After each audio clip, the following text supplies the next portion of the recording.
I, on the other hand, was more of a background character in the story of her life. I was quiet, bookish, and perfectly content in my own little world, or so I told myself. Growing up, I was Clara's biggest fan. I'd sit in the front row of her performances, cheering louder than anyone. I'd help her memorize her lines, even though I was always hidden backstage. I loved her, I truly did, but as we got older, a tiny, ugly seed of jealousy started to sprout in my heart. It started small. I'd feel a twinge of resentment when my parents would talk endlessly about her latest achievement at the dinner table, or when my own successes, like winning the school science fair, were met with a quick, "That's nice, honey," before the conversation immediately shifted back to Clara's upcoming solo in the choir concert. The seed grew bigger in high school. Clara was dating the quarterback, was voted prom queen, and got a full scholarship to her dream university.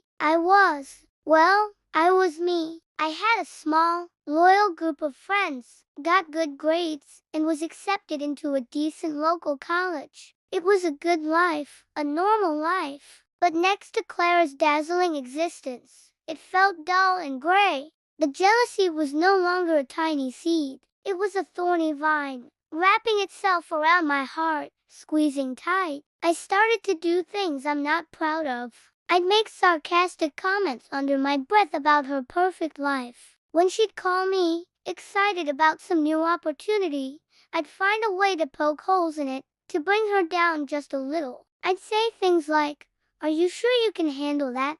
It sounds like a lot of pressure," or, "Well, I heard that program isn't as good as it used to be." Each time, I'd see a flicker of her bright light dim, and a dark part of me felt a sick sense of satisfaction. It was my way of evening the score, of making myself feel bigger by trying to make her smaller. The breaking point came the summer after my first year of college. I was home, working a boring summer job at the local library, while Clara had landed a prestigious internship in the city. She came home one weekend, glowing. She told us all about her amazing boss, the incredible projects she was working on, and the friends she'd made. She was thriving, and everyone was captivated by her stories. That night, she came into my room, holding a beautiful dress. "I bought this for you," she said, her eyes shining. "There's a gallery opening next weekend, and I want you to come with me. You'd love it.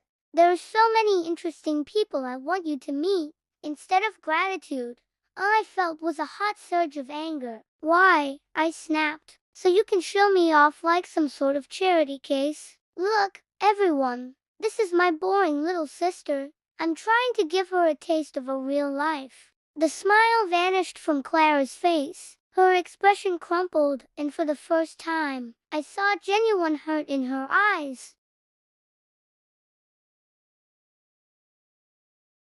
"I thought we could have fun, like we used to, like we used to." I laughed, a bitter, ugly sound. "When was that, Clara?" "When I was your shadow, your personal cheerleader. I'm tired of it. I'm tired of living in your perfect, shiny world." The words tumbled out, a torrent of all the resentment I had bottled up for years. I told her how I felt invisible, how everything I did was measured against her and found lacking. I told her I wished, just for once, that I could be the one everyone looked at. When I was done, the room was silent, filled with the weight of my toxic words. Clara just stood there, the dress hanging limply from her hand. Then, she did something I never expected. She started to cry. Not just a few tears, but deep, racking sobs that shook her whole body. "You think my life is perfect?" she whispered through her tears. "You think it's easy being the star?" She sat on the edge of my bed, looking smaller than I had ever seen her. "Do you have any idea how much pressure that is? To never mess up,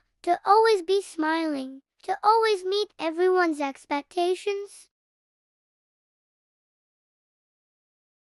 She looked at me, her face streaked with mascara. "You know why I was always in the school plays? Because you were backstage. Knowing you were there was the only thing that kept my stage fright away. You know why I worked so hard for that scholarship? Because I saw how hard you studied, and it inspired me. You think you were living in my shadow, but the truth is, I was always looking to you. You're so smart and so strong, and you've always known exactly who you are. I was jealous of that. I was jealous of you. Her confession hit me like a physical blow. Me? She was jealous of me? It seemed impossible. All these years, I had built a narrative in my head of the perfect sister and her resentful shadow. I never once stopped to think about what was going on in her head, behind the dazzling smile. I had been so wrapped up in my own feelings of inadequacy that I couldn't see her as a person with her own fears and insecurities.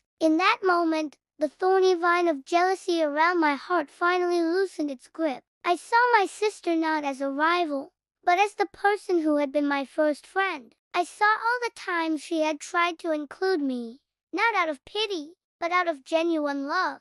My attempts to dim her light hadn't made me feel better. They had only hurt us both and clouded my ability to see the truth. I went to her and wrapped my arms around her. We just held each other and cried for the lost years, for the misunderstandings, for the pain we had both been carrying alone. It wasn't a magic fix. The insecurities didn't vanish overnight, but it was a start.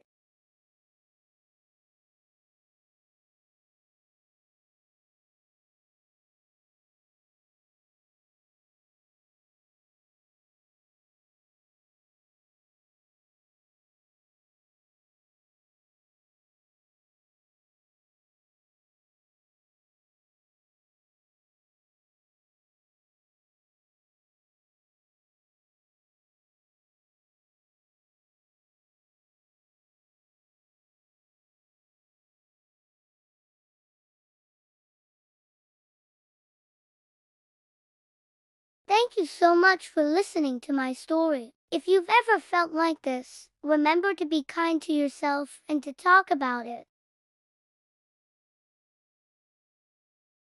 See you next time.